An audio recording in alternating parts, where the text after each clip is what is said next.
ऊपरी व्यास 3.5 सेंटीमीटर शंकु वाले शंकु के आकार का एक गड्ढा 12 मीटर गहरा है। यानी कि एक गड्ढा बना है जो कि शंकु के आकार का है। उसका व्यास दिया गया है 3.5 मीटर और उसकी गहराई दी गई है 12 मीटर। इसकी धारिता किलोलीटर में कितनी है?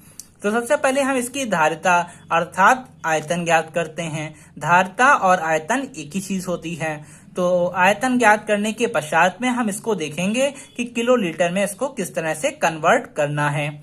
तो सबसे पहले हम ज्ञात करते हैं इसका आयतन। तो चलिए सबसे पहले इसके लिए एक शंकु बना लेते हैं।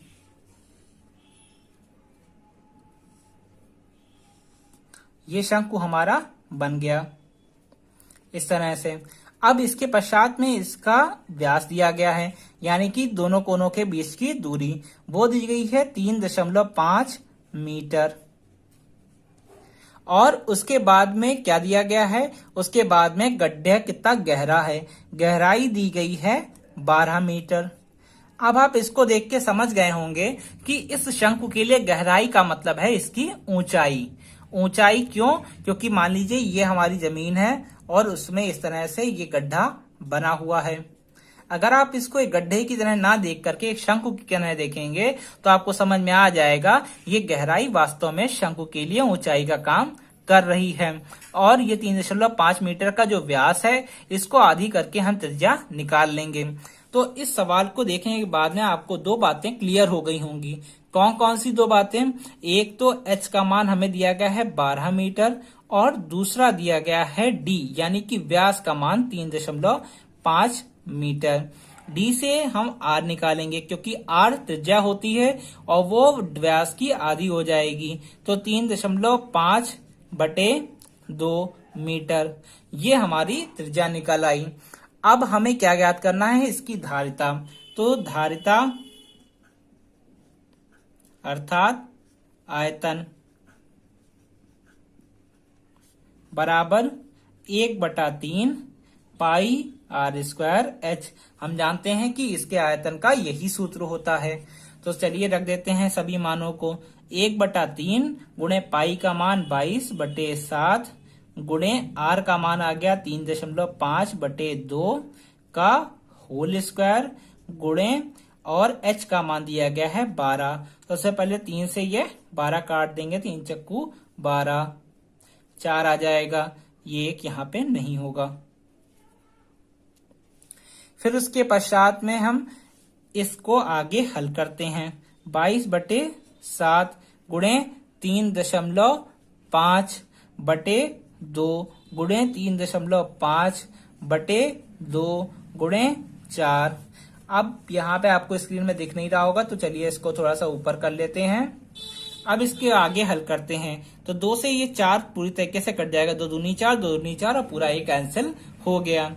फिर उसके बाद में 7 से इसको काटेंगे। जब 7 से इसको काटेंगे तो 7 बचे 35, लेकिन इस दशमलव को लगा देंगे पहले क्योंकि यहाँ पे 3 तो जा नहीं रहा था, इसलिए जब काटा तो हमें दशमलव लेना पड़ा और इसी कारण से दशमलव इस 5 से पहले लग गया। 0.5 हमारा आंसर यहाँ पे आया है, ये चीज आई है। अब इसके पश्चात में इसको कर लेते हैं गुणा और जब हम इसको गुणा कर लेंगे तो हमारा जो आंसर हमें डिजायर था उसके करीब हम पहुंच जाएंगे। तो सबसे पहले कर लेते हैं इसकी गुणा। तो जब हम इसकी गुणा कर लेंगे तो हमारे पास में आ जाएगा 38.5 मीटर क्यूब। अब इस मीटर क्यूब को हम लोगों को बदलना है किलोलीटर में क्योंकि आंसर हमें किलोलीटर में चाहिए जो कि प्रश्न में पूछा गया है। तो इस मीटर क्यूब को किलोलीटर में बदलने के लिए सबसे पहले तो हम ये जान लेते हैं कि 1 मीटर क्यूब में कितने लीटर होते हैं। तो 1 मीटर क्यूब में 1000 लीटर होते हैं।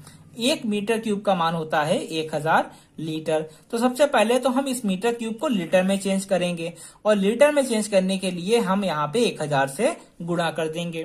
तो हो जाएगा 38.5 गुणे 1000, तो ये बन गया लीटर। अच्छा, आप जानते हैं कि जब हम 1000 ग्राम होता है तो उस 1000 ग्राम को हम 1 किलोग्राम भी लिख सकते हैं। तो यानी कि हम ये बात समझ सकते हैं यहाँ पे कि 1000 के लिए हम किलो शब्द का प्रयोग करते हैं। यानी कि अगर 1000 ग्राम है तो उसे हम 1 किलोग्राम लिख लेते हैं, यानी कि 1000 वाली इकाई के लिए हम किलो शब्द का प्रयोग कर सकते हैं। तो यानी कि ये जो 1000 लिखा हुआ है इसके लिए भी हम किलो शब्द का प्रयोग कर सकते हैं। तो हमारा आंसर जो आएगा वो हो जाएगा 38.5 और इसके लिए हमने किलो शब्द प्रयोग कर लिया और ये हो गया लीटर, तो ऐसे ही लिखा रहेगा। तो हमारा आंसर आ गया 38.5 किलो लीटर। इस तरह से हमारा आंसर किलो लीटर में हमें ज्ञात हो गया। मीटर क्यूब को हम लोगों ने चेंज किया लीटर में, तो वो हो गया 1000 से गुणा करने के बाद में 38.5 गुणे 1000 लीटर। अब हम इस बात से इसको समझ सकते हैं कि 1000 ग्राम को अगर हम 1 किलोग्राम लिख सकते हैं, यानी कि इस 1000 को हम किलो शब्द प्रयोग कर सकते हैं। तो उसी तरीके से यहाँ पर भी 1000 के लिए किलो शब्द प्रयोग कर लिया जाएगा। अगर कहीं पे ये बात लिखी हो 1/10⁹, तो इसको ऊपर जाने पे हम लिख सकते हैं, फिजिक्स में आप ये बात समझ सकते होंगे कि 1/10⁻⁹। इसी 10⁻⁹ को 9 को ही कभी कभी हम लोग नैनो लिख देते हैं, नैनो। उसी तरीके से 10 की घात जब 3 हुआ करती है ऊपर, तो उस 3 घात यानी कि 3 जीरो को किलो लिख लिया जाता है। इस तरह से कई प्रकार के प्रीफिक्स का प्रयोग किया जाता है। इसको आप फिजिक्स में बेहतर ढंग से पढ़े होंगे। तो इस तरह से ये हमारा आंसर आ गया। 1000 को लिख लिया किलो, तो किलो लीटर में हमारा आंसर आ गया। इस तरह से ये सवाल हमारा हल हो गया। आपको हमारे पढ़ाने का तरीका और समझाने का तरीका अच्छे से समझ में आ रहा है, तो आप हमारे चैनल को लाइक करें, सब्सक्राइब करें और शेयर करें, और ज्यादा से ज्यादा कमेंट करके अच्छे से प्रोत्साहन देके, अपनी राय देके हमारे चैनल को आगे बढ़ाने में हमारी सहायता करें। Thank you.